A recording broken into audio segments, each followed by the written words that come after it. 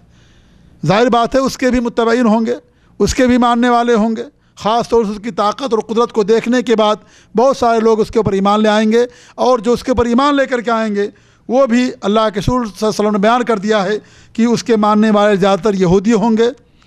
غیر عرب ہوں گے، یعنی عرب کے علاوہ دوسری قوم کے لوگ ہوں گے، کافر منافق ہوں گے.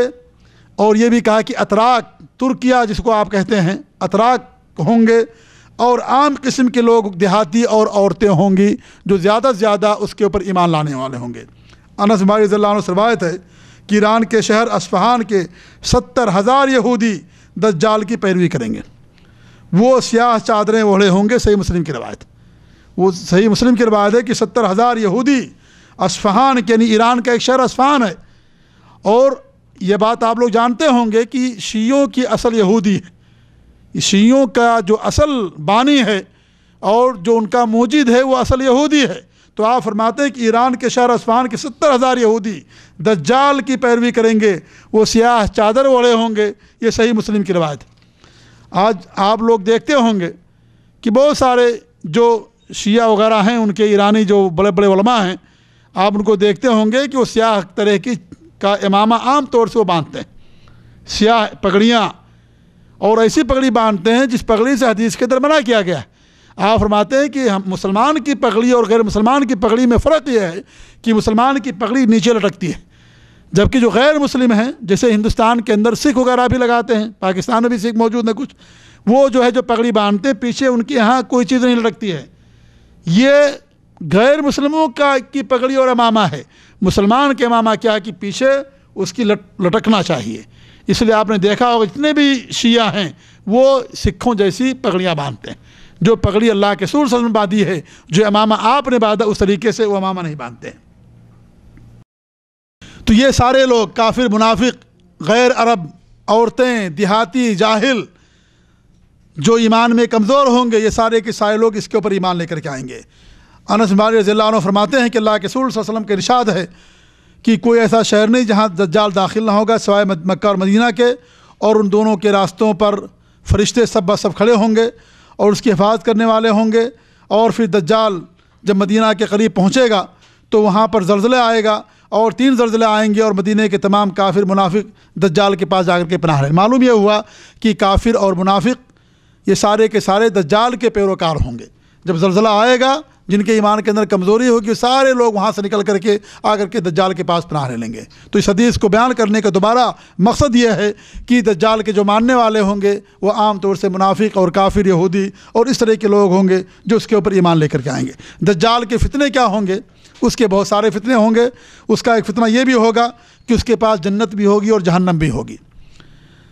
اس کے پاس جنت بھی ہوگی، جہنم بھی ہوگی، لیکن جو اس کی جنت ہے وہ در حقیقت جہنم، اور جو اس کی جہنم ہے وہ در حقیقت وہ جنت ہوگی۔ وہ ایک طرح کا چونکہ دجال ہے وہ، اور لوگوں کے سامنے چیزوں کو الٹ پھیر کر کے پیش کرے گا وہ، اس لیے اس کی جنت جو ہوگی دراصل وہ جہنم ہوگی، لیکن لوگوں کو جنت نظر آئے گی۔ آپ لوگوں نے دیکھا ہوگا کہ جو مداری ہوتا ہے یا جو شعبدہ باز ہوتے ہیں، آپ کی نظر بندی کر دیتے ہیں انسان کی، جو لوگ اس کے وہاں پر جاتے ہیں اور اس طریقے سے وہ کھیل دیکھنا چاہتے ہیں، اور آپ کے سامنے بہت سارے کرتب دکھاتا ہے، اور انسان سمجھتا ہے کہ سارے کرتب اس کے صحیح ہیں، اور وہ کبھی آپ کو کبوتر دکھائے گا، کبھی چڑیا دکھائے، کبھی اور چیز، حالانکہ وہاں پر کوئی چیز نہیں ہوتی ہے۔ اس طریقے سے اس دجال کا بھی ہوگا کہ اس کے پاس جو در حقیقت جنت ہوگی وہ جہنم ہوگی، اور وہ اس طریقے سے لوگوں کے سامنے پیش کرے گا کہ لوگوں کو جنت جہنم نظر آئے گی اور جہنم لوگوں کو جنت نظر آئے گی۔ تو آپ فرماتے ہیں کہ جو فتنہ اس کے پاس ہوگا، ایک فتنہ تو یہ بھی ہوگا کہ اس کے پاس جنت اور جہنم ہوگی، اور حذیفہ بن یمان رضی اللہ عنہ فرماتے ہیں کہ اللہ کے رسول نے دجال کے بارے میں فرمایا، پھر اس کی اور یہ فرمایا کہ اس کے پاس جنت اور جہنم ہوگی، جو در حقیقت اس کی جو آگ ہوگی وہ جنت ہے، اور اس کی جنت ہے وہ در حقیقت جہنم ہوگی۔ یہ صحیح مسلم کی روایت ہے۔ اس طریقے سے صحیح مسلم کی ایک دوسری روایت کے اندر آتا ہے کہ اس کے پاس پانی ہوگا اور آگ ہوگی، جو در حقیقت اس کی جو آگ ہوگی وہ ٹھنڈا پانی ہوگا، اور اس کا جو پانی ہوگا وہ در حقیقت آگ ہوگی۔ لہذا تم اپنے آپ کو ہلاک نہ کرنا، یعنی آپ جو ہے آپ بلکہ ایک دوسرے حدیث کے اندر فرماتے ہیں کہ تم آگ کے اندر کود جانا، کیونکہ اگر تم آگ میں کود جاؤ گے تو وہ میٹھا ٹھنڈا پانی تمہارے لیے ہوگا، کیونکہ وہ بات چیز کو توڑ موڑ کر لوگوں کے سامنے پیش کرے گا، اور حقیقت نہیں لوگوں کے سامنے بیان کرے گا کہ حقیقت کیا ہے۔ حقیقت میں پردہ ڈالے گا، وہ آگ کو پانی بنا کے پیش کرے گا اور پانی کو آگ بنا کر کے پیش کرے گا۔ لہٰذا آپ فرماتے ہیں کہ تم آگ میں کود جانا اگر تمہاری اس سے ملاقات ہوگی، کیونکہ آگ در حقیقت ٹھنڈا اور میٹھا پانی ہوگا۔ تو ایک فتنہ تو اس کے پاس یہ ہوگا کہ اس کے پاس جنت ہوگی اور اس کے پاس جہنم بھی ہوگی، اس کے حکم سے آسمان موسلا دھار بارش کرے گا، اس کے حکم سے زمین سے اناج پیدا ہوگا، زمین اپنے خزانے اگل دے گی، جانور پہلے زیادہ دودھ دینا شروع کر دیں گے۔ نواز بن سمعان رضی اللہ عنہ فرماتے ہیں کہ اللہ کے رسول صلی اللہ علیہ وسلم کے ارشاد ہے کہ وہ قوم کے پاس آئے گا دجال، اور اسے دعوت دے گا، وہ ایمان لے آئیں گے، پھر وہ آسمان کو حکم دے گا، آسمان سے خوب بارش ہوگی، زمین کو حکم دے گا، زمین سے خوب پودے اور میوے اگیں گے۔ شام کے بعد اس کے جانور جب اس قوم کے واپس آئیں گے تو ان پر خوب بال ہوں گے، تھن بھرے ہوئے ہوں گے، خوب دودھ ہوگا ان کے جانوروں میں، ان کی کوکھ بھری ہوگی۔ پھر وہ دوسری قوم کے پاس جائے گا اور انہیں دعوت دے گا کہ میں تمہارا رب ہوں، میرے اوپر ایمان لے آؤ، لیکن جب وہ اس کا انکار کر دیں گے، چنانچہ وہاں سے چلا جائے گا تو ان پر قحط سالی مسلط ہو جائے گی، اللہ کی طرف سے آزمائش ہوگی۔ قحط سالی مسلط ہو جائے گی ان کے اوپر، مویشی اور جانور ان کے مرنا شروع ہو جائیں گے، مرنے لگیں گے، اور زمین میں قحط آ جائے گا، فصلیں تباہ و برباد ہو جائیں گی، اور اس طریقے سے اللہ رب العالمین کی آزمائش کرے گا۔ تو اتنی طاقت اس کے پاس ہوگی اللہ رب العالمین کی طرف سے دی ہوئی کہ وہ اس کے حکم سے آسمان سے باقاعدہ بارش ہوگی اور زمین جو ہے سارے کے سارے پودے اگا دے گی۔ پھر اس طریقے سے اسی حدیث کی طرح فرماتے ہیں کہ وہ ایران جس قوم سے جائے گا اور اس قوم کے لوگ اس کے اوپر ایمان نہیں لے کر آئیں گے تو وہ ویران جگہ جائے گا، وہ زمین کو حکم دے گا، وہ اپنے خزانے اگل دے گی تو زمین اپنے سارے خزانے اگل دے گی، جس طرح شہد کی مکھیاں اپنی رانی کے پاس جمع ہو جاتی ہیں، اس طریقے سارے لوگ جا کر کے اس دجال کے پاس جو کافر منافق ہیں وہ سارے کے سارے لوگ اس کے پاس جمع ہو جائیں گے۔ وہ زمین کے اندر تیزی سے منتقل ہوگا، بڑی تیزی کے ساتھ دنیا کے اندر گشت کرے گا، دنیا کے اندر گھومے گا مکہ اور مدینہ کو چھوڑ کر کے، اور اپنے کفر اور ضلال کی طرف لوگوں کو دعوت دے گا۔ جیسا کہ نواس بن سمان فرماتے ہیں کہ اللہ کے رسول صلی اللہ علیہ وسلم نے فرمایا کہ زمین میں دجال کی تیز رفتاری اس قدر ہوگی جس طریقے سے تیز بارش کے پیچھے تیز ہوا ہوتی ہے۔ تیز بارش ہو اور اس کے پیچھے تیز اگر ہوا ہوتی ہے تو بڑی تیز بارش ہوتی ہے، اس طریقے سے اس کے پاس قدرت ہوگی کہ پوری زمین کا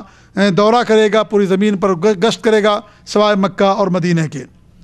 لیکن ان ساری چیزوں کے باوجود جیسا کہ میں نے اس سے پہلے بیان کیا کہ ساری قدرتیں اللہ رب العالمین کی طرف سے ہوں گی ایک آزمائش کے طور پر، ورنہ وہ بہت ہی مجبور، لاچار اور بے بس ہوگا، اس کے پاس کسی چیز کی طاقت نہیں ہوگی، اور اگر کوئی انسان اس کے سامنے ڈٹ جائے گا تو اس کا بال بیکا نہیں کر سکے گا۔ جیسا کہ حدیث کے اندر آتا ہے کہ وہ ایک جگہ پہنچے گا تو وہاں پر لوگ اس کے سامنے آئیں گے تو اس میں ایک آدمی ان کے پاس آئے، خاص طور سے مدینہ کا وہ آدمی ہوگا، تو وہ کہے گا کہ تو دجال ہے، تو کہے گا کہ کیا میں تمہیں اگر مار کر کے زندہ کر دوں تو کیا تم میرے اوپر ایمان لے آؤ گے؟ تو آدمی کہے گا کہ ہاں میں ایمان لے آؤں گا۔ آپ فرماتے ہیں کہ اس وقت دنیا کا سب سے زیادہ ایمان والا آدمی یہی شخص ہوگا، یا اچھے بڑے ایمان والوں میں سے ایک آدمی ہوگا۔ پھر وہ دجال اس آدمی کو مار دے گا، مارنے کے بعد دوبارہ زندہ کر دے گا۔ اب دوبارہ زندہ ہونے کے بعد وہ آدمی کہے گا اب مجھے اور یقین ہو گیا ہے کہ تو دجال ہے، کیونکہ اللہ کے رسول صلی اللہ علیہ وسلم نے ہمیں فرمایا ہے کہ دجال لوگوں کو مار کر کے زندہ کرے گا، پھر دوبارہ جب مارنا چاہے گا اس کو مار نہیں سکے گا، وہ پھر دوبارہ اس آدمی کو مار نہیں سکے گا۔ تو وہ فرماتے ہیں کہ وہ اس وقت دنیا میں سب سے مضبوط ایمان والا آدمی ہوگا جو کہے گا دجال کو کہ اب مجھے تیرے اوپر زیادہ یقین ہو گیا ہے کہ در حقیقت تو ہی دجال ہے جس سے ہمارے نبی کریم صلی اللہ علیہ وسلم نے ہمیں ڈرایا ہے۔ تو ان ساری باتوں کا خلاصہ یہ ہے کہ اتنی ساری طاقتیں اور قدرتیں ہونے کے باوجود بھی مجبور، بے بس، لاچار ہوگا، کسی کو کچھ نہیں کر سکے گا۔ یہ ساری اگر کوئی آدمی ڈٹ جائے اس کے سامنے، یہ ساری کی ساری صرف آزمائش ہوگی کہ اللہ رب العالمین ہمارے ایمان کو آزمانا چاہے گا۔ اس وقت کے جو مسلمان ہوں گے ان کا ایمان آزمانا چاہے گا کہ وہ لوگ کہاں تک ہمارے اوپر ایمان میں سچے ہیں، اس لیے اللہ رب العالمین اسے اتنی طاقت دے گا۔ اس دجال کی جو مدت ہوگی دنیا میں رہنے کی، وہ ہمارے موجودہ شب و روز کے مطابق 1 سال 2 مہینہ 2 ہفتہ ہوگی۔ 1 سال 2 مہینہ اور 2 ہفتہ پوری دنیا میں وہ رہے گا۔ اللہ کے رسول صلی اللہ علیہ وسلم کی حدیث ہے کہ آپ نے سے پوچھا گیا کہ دنیا میں کتنے دنوں تک وہ رہے گا، تو آپ نے فرمایا کہ 40 دن رہے گا۔ کتنے دن رہے گا؟ 40 دن۔ پہلا دن 1 سال کے برابر ہوگا، پہلا دن 1 سال کے برابر، دوسرا دن 1 ماہ کے برابر، اور تیسرا دن 1 ہفتے کے برابر، اور باقی جو 37 دن ہیں وہ سارے کے سارے تمہارے شب و روز کے برابر ہوں گے۔ اور مطلب یہ ہوا پورا کہ 1 سال 2 مہینہ اور 2 ہفتہ، 1 سال 2 مہینہ 2 ہفتہ گویا کہ وہ دنیا کے اندر رہے گا۔ پھر آپ فرماتے ہیں، لوگوں نے سوال کیا کہ پہلا دن جو اس کا 1 سال کے برابر ہوگا، کیا 5 وقت کی نمازیں ہمارے لیے کافی ہوں گی یا ہمیں اور زیادہ نماز پڑھنا پڑے گا؟ تو آپ نے فرمایا کہ نہیں، تم اپنے شب و روز کا اندازہ کر کے نماز پڑھنا، یعنی 5 نمازیں کافی نہیں ہوں گی، بلکہ سال بھر کی نمازیں تمہیں پڑھنا پڑے گا۔ اندازے کے مطابق 24 گھنٹے گزر گئے، 5 نماز ہو جائے گی، پھر اگلے 24 گھنٹے کے اندر 5 نماز تمہیں پڑھنا پڑے گا، یعنی اتنی لمبا دن، اتنی لمبی راتیں ہو جائیں گی کہ پورے 1 سال کے برابر ہوں گی۔ لہٰذا 1 سال کے اندر تمہیں 1 سال کی نماز پڑھنی ہوگی اندازے کے مطابق۔ یہ دجال جس کے بارے میں آپ لوگوں کے سامنے اس کی تباہ کاری اور اس کی سنگینی کے بارے میں جو آپ یہ درس دیا جا رہا ہے، اس سے حفاظت کی بھی، اس فتنے سے بچنے کی بھی اللہ کے رسول صلی اللہ علیہ وسلم ہمیں تدبیر سکھائی ہے اور ہمیں بتایا ہے کہ ایک انسان اگر دجال سے بچنا چاہے تو کس طریقے سے بچ سکتا ہے۔ سب سے پہلی بات تو یہ ہے کہ اللہ دجال کے فتنے سے اللہ رب العالمین کی پناہ طلب کرنا چاہیے، خاص طور سے نمازوں کے اندر۔ اللہ کے رسول صلی اللہ علیہ وسلم ہر نماز کے اندر یہ دعا کیا کرتے تھے، اللہم انی اعوذ بک من عذاب القبر و اعوذ بک من فتنۃ المسیح الدجال و اعوذ بک من فتنۃ المحیا والممات، کہ اللہ رب العالمین میں عذاب قبر سے تیری پناہ چاہتا ہوں، مسیح دجال کے فتنے سے تیری پناہ چاہتا ہوں، اور موت اور زندگی کے فتنے سے تیری پناہ چاہتا ہوں۔ تو آپ ہر نماز کے اندر سلام پھیرنے سے پہلے اس دعا کو پڑھا کرتے تھے۔ لہٰذا ہر انسان کو چاہیے، ہر مسلمان کو، کہ اپنی نماز کے دوران اس دعا کو ضرور پڑھے تاکہ وہ دجال کے فتنے سے محفوظ رہے۔ دوسری چیز یہ ہے کہ سورہ کہف کی چند آیات کی تلاوت کرنا، اسے یاد کرنا، یہ بھی دجال سے محفوظ رہنے کا ایک ذریعہ اور ایک سبب ہے۔ آپ فرماتے ہیں، حضرت ابو درداء رضی اللہ عنہ کی حدیث صحیح مسلم کی روایت، کہ آپ صلی اللہ علیہ وسلم نے فرمایا کہ جس نے سورہ کہف کی شروع کی 10 آیتیں یاد کر لی وہ دجال کے فتنے سے محفوظ رہے گا۔ سورہ کہف جمعہ کے دن پڑھنا مسنون ہے، اور جمعہ ہی کے دن قیامت بھی قائم ہوگی، جیسا کہ آپ صلی اللہ علیہ وسلم نے فرمایا۔ اس لیے جو آدمی سورہ کہف کی شروع کی 10 آیتیں یاد کرے گا وہ دجال کے فتنے سے محفوظ رہے گا۔ یہ دوسری چیز ہو گئی۔ تیسری چیز یہ ہے کہ اگر کسی آدمی جس زمانے میں وہ آئے، اس زمانے کے لوگوں کو چاہیے کہ وہ دجال کے پاس نہ جائیں، کیونکہ ایک شر ہے، ایک فتنہ ہے، اور انسان اگر شر اور فتنے کے پاس جاتا ہے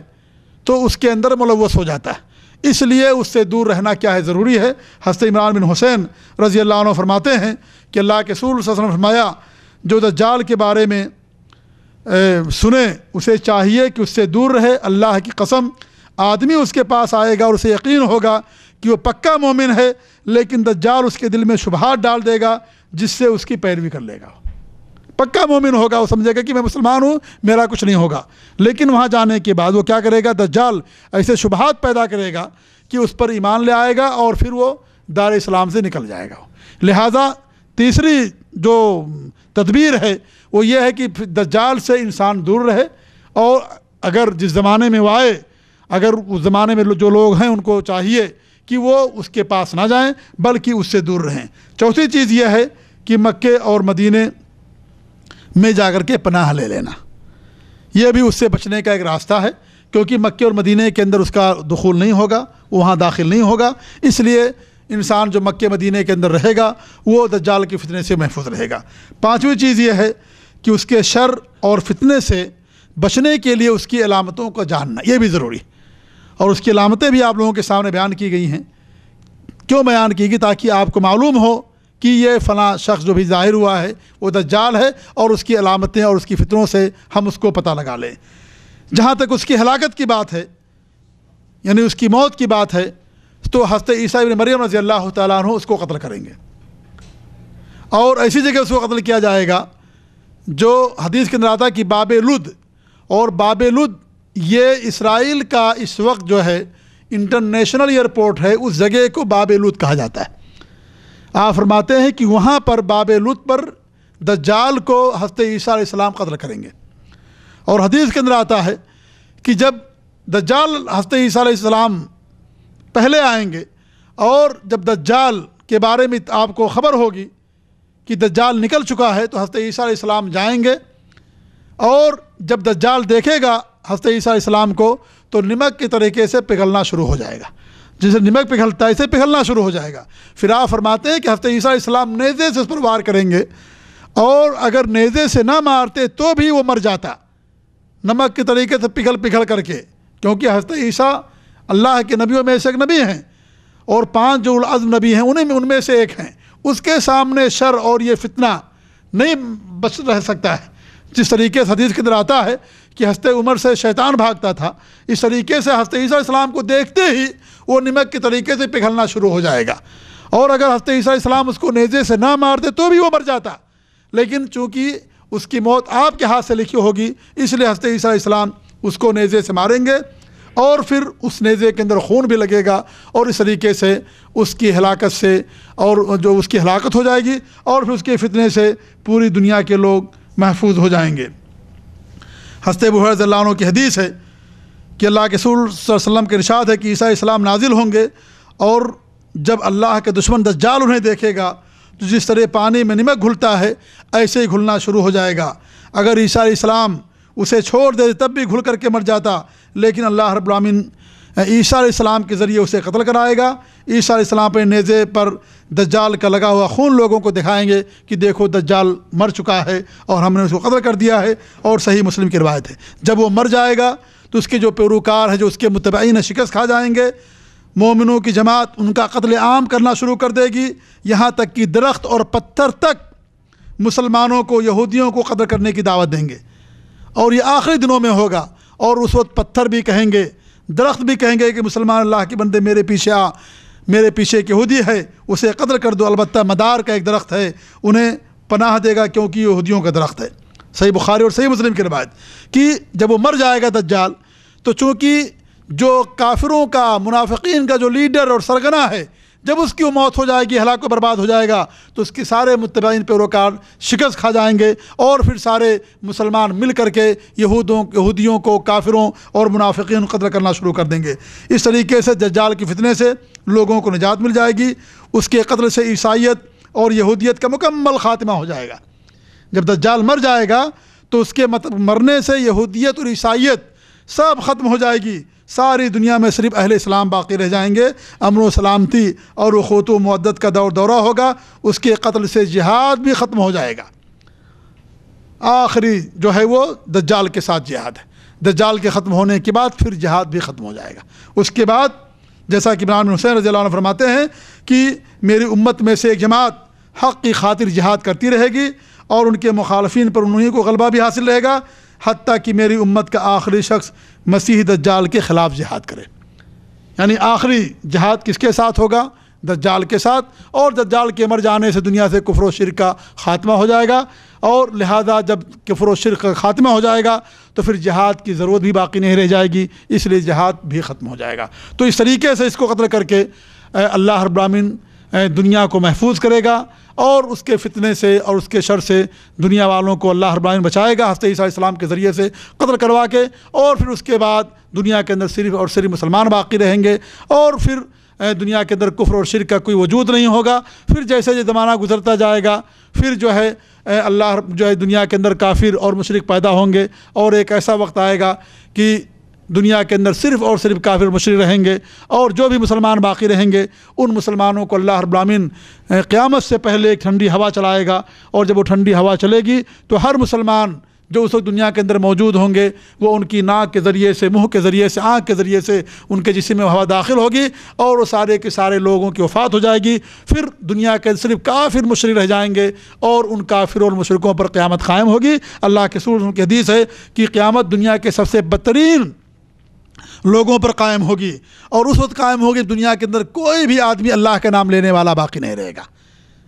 اگر کوئی اللہ کا نام لینے والا رہے گا اس وقت دنیا میں قیامت قائم نہیں ہو سکتی ہے۔ تو یہ مسلمانوں کا وجود ایک نعمت ہے۔ جب تک دنیا کے اندر مسلمان ہیں، جب تک دنیا کے اندر اللہ کا نام لیا جاتا رہے گا، اس وقت دنیا ختم نہیں ہوگی۔ جس دن مسلمان ختم ہو جائیں گے دنیا کو بھی اللہ رب العالمین ملیا میٹ کر دے گا، دنیا بھی ختم ہو جائے گی۔ عیسیٰ علیہ السلام، اسرافیل علیہ السلام کو حکم دیا جائے گا، وہ سور پھونکیں گے، پہلے سور پھونکیں گے سارے لوگ مر جائیں گے، دوبارہ سور پھونکیں گے سارے لوگ دوبارہ زندہ کھڑے ہوں گے، اللہ رب العالمین کے سامنے حاضر ہوں گے۔ پھر میرے عزیز ساتھیوں اس وقت حشر و نشر ہوگا، اور پھر اللہ کے سامنے حاضر ہوگی، اور سب کا حساب و کتاب لیا جائے گا۔ جو نیک لوگ ہوں گے وہ جنت میں جائیں گے، جو برے لوگ ہوں گے اور کافر و مشرک ہوں گے، فاسق و فاجر منافق ہوں گے، وہ لوگ جہنم کے اندر جائیں گے۔ اس طریقے سے اللہ رب العالمین دنیا کو ختم کر دے گا، اور پھر اس طریقے سے پھر دوبارہ دنیا قائم نہیں ہوگی۔ اس کے بعد جو زندگی ہوگی وہ ہمیشگی کی زندگی ہوگی، ابدی اور سرمندی زندگی ہوگی۔ اس زندگی کے بعد پھر کوئی زندگی دنیا کے اندر نہیں ہوگی۔ اللہ رب العالمین سے دعا ہے کہ اللہ رب العالمین ہمیں دجال کے فتنے سے محفوظ رکھے، ہر جو دجال، جو کانا دجال، اس سے بھی محفوظ رکھے، اور ان کے علاوہ اور جو لوگ ہیں جو باطل کی طرف لوگوں کو دعوت دینے والے ان سے بھی محفوظ رکھے۔ کتاب و سنت کا داعی بنا کر کے رکھے، کتاب و سنت کا محافظ بنا کر کے رکھے، اور کتاب و سنت پر عمل کرنے کی توفیق دے، جب تک دنیا میں زندہ رکھے اسلام پر قائم و دائم رکھے، اور جو ہماری وفات ہماری زبان سے کلمہ توحید جاری ہو، اور وفات کے بعد اللہ رب العالمین ہمیں عذاب قبر سے محفوظ رکھے اور دیگر پریشانیوں سے محفوظ رکھے، اور پھر اللہ رب العالمین ہمیں جنت الفردوس میں جگہ نصیب فرمائے، آمین۔ وصلی اللہ علی محمد وعلی آلہ وصحبہ اجمعین، جزاکم اللہ خیر، والسلام علیکم ورحمۃ اللہ وبرکاتہ۔